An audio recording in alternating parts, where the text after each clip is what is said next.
দরকার।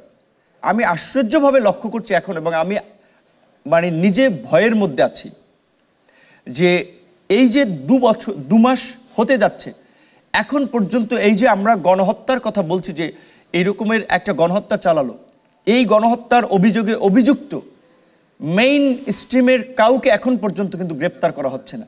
যাদেরকে গ্রেপ্তার করা হচ্ছে আরও এই বিচার ব্যবস্থা প্রক্রিয়াকে বিতর্কিত করা হচ্ছে, মামলাগুলোকে আপনার বেইজলেস করা হচ্ছে, মামলাগুলোকে প্রশ্নবিদ্ধ করা হচ্ছে।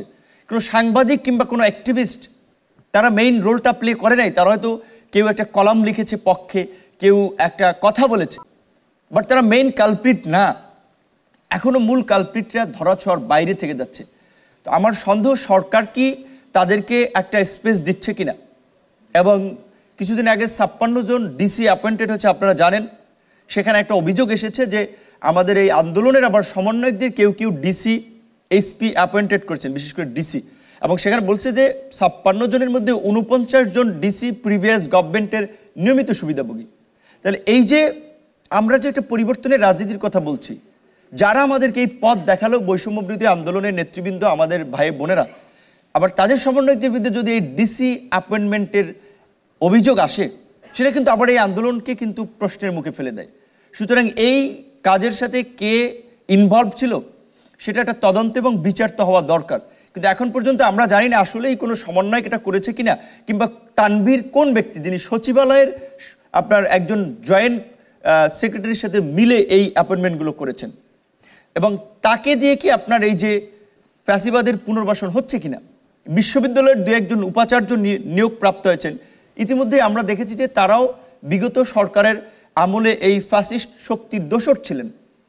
স্বাস্থ্য মন্ত্রণালয়ে আমরা অনেকের অ্যাপয়েন্টমেন্ট দেখতে পেয়েছি, বিভিন্ন সেক্টরে আমরা অনেকের অ্যাপয়েন্টমেন্ট দেখতে পাচ্ছি যে তারা বিগত সরকারের সময়ও আপনার এই ফ্যাসিস্ট শক্তির বেনিফিশিয়ারি এবং দোসর ছিলেন। দুর্জন বিদ্বান হলেও পরিত্যাজ্য। সুতরাং সরকার যদি ভাবে যে তারা লার্নেড নলেজেবল ব্যক্তি, সো তাদেরকে একটু সুযোগ দেই, এইটা করলে কিন্তু এই আন্দোলনের স্পিডের সাথে সুস্পষ্ট বেইমানি করা হবে। কাজেই সরকারকে আমরা পরিষ্কারভাবেই বলতে চাই, এ ধরনের কোনো অন্যায় সিদ্ধান্ত, কারোর সাথে ব্যক্তিগত সম্পর্ক থাকতে পারে, এই স্বজন প্রীতি আমরা সমর্থন করব না। যাদের বিরুদ্ধে বিতর্কিত অভিযোগ রয়েছে, স্পষ্টভাবে সেই অভিযোগের ভিত্তিতে তাদের বিরুদ্ধে ব্যবস্থা নিতে হবে, এবং ফ্যাসিবাদের দোসরদেরকে কোনোভাবেই পুনর্বাসন করা যাবে না। সেই ক্ষেত্রে আন্তর্জাতিক অপরাধ ট্রাইব্যুনালের যে নতুন আইনে আলোচনা হচ্ছে যে আপনার 10 বছরের জন্য ফ্যাসিস্ট কিংবা ফ্যাসিস্টের সাথে সম্পর্কিত শক্তিগুলোকে, সমর্থনকারী প্রতিষ্ঠানকে নিষিদ্ধ করা।